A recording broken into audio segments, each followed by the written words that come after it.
Alright, let's look over some stocks. We'll start with NVA. So NVA, it's been this short-term downward trend ever since the announcement of the CR up here at 23.5 cents thereabouts. Where they issued another 140 million shares at an issue price of 17 cents. It's always going to gravitate down to around that issue price. In doing so, it basically completed this head and shoulders pattern. There's left shoulder, head, and right shoulder in this downward trend, and also completed this falling wedge reversal pattern.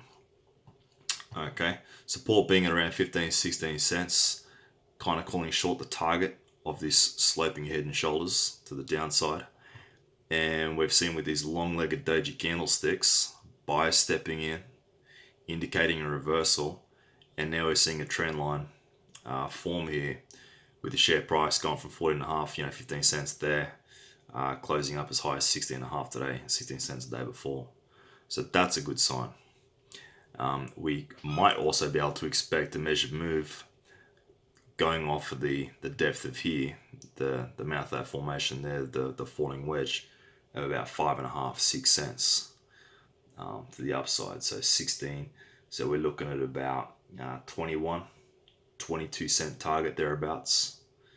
Which if you bring us very close to these highs again.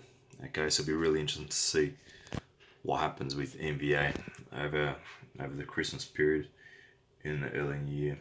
We had Chris Tyson saying that we can easily achieve 10 million ounces at Corbell, and they've just announced that they've pegged another, I think it's 80 to 100 square kilometers of land at Estelle.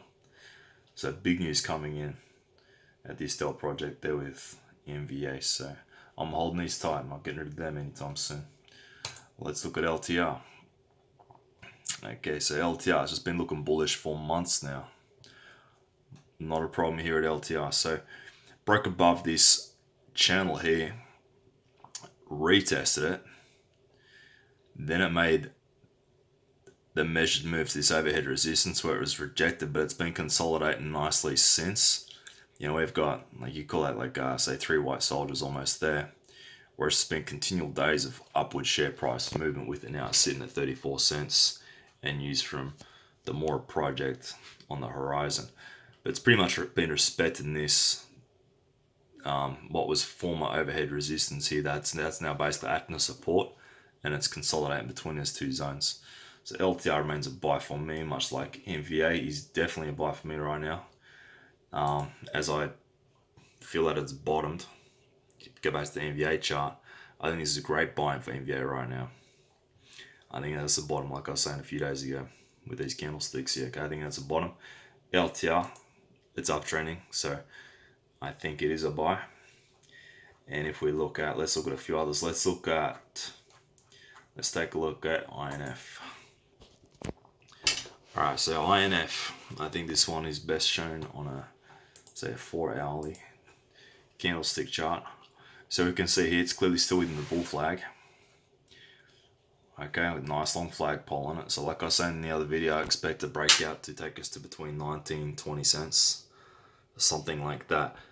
But the only thing is with this here, I actually sold out of it today, and I put the entire position into EMH, and I'll show you why later.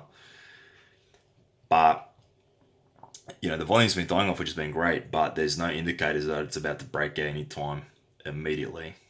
And so what I was wanting to do, rather than waiting for this to pan out, I saw what I think is an opportunity in EMH. I may be incorrect, of course, but I think, I just got like this amount in my portfolio that I use just to swing between stocks. It's like 15-20% of my holding that I'm happy to trade. The rest are pretty much just buy and hold and stay long. But when I see opportunities like this, I have a go of it. So EMH, we know it likes to move in these Davis box formations like we've been seeing here, with these pennant formations forming within. So a couple reasons why I made the move into EMH today is, if say we go back to the daily, okay, So we can see here it broke out of this symmetrical triangle. The measured move was 94 cents, which it hit, and it closed upon, meaning that's a 3-year high close at 94 cents. And by my understanding, I think that kind of move is powerful enough to take us outside of that box.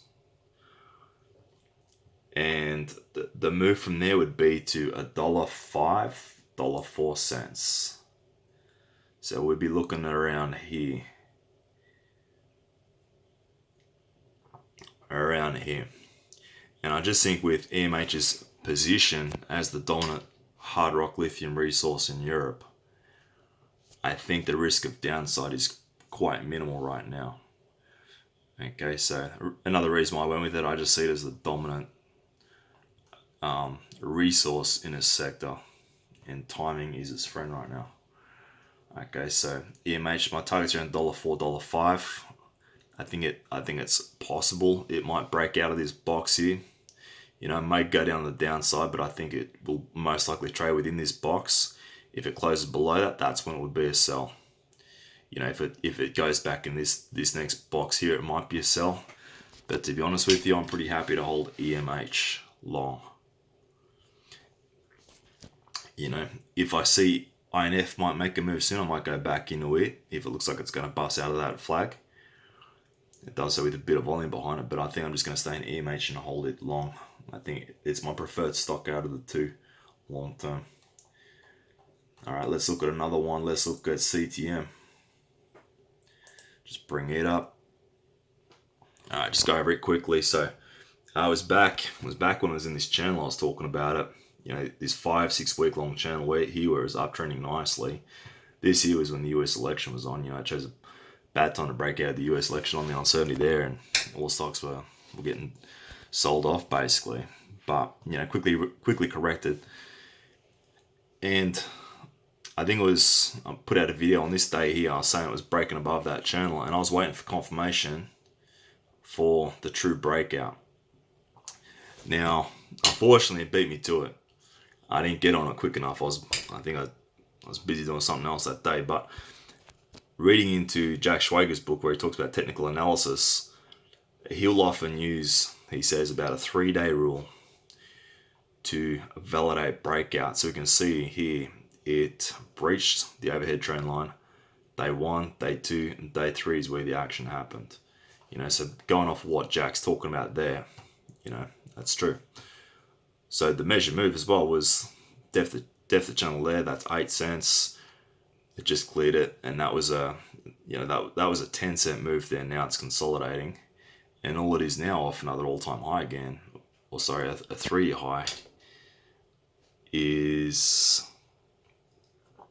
52-week high rather. We're just looking at 78, 79 cents.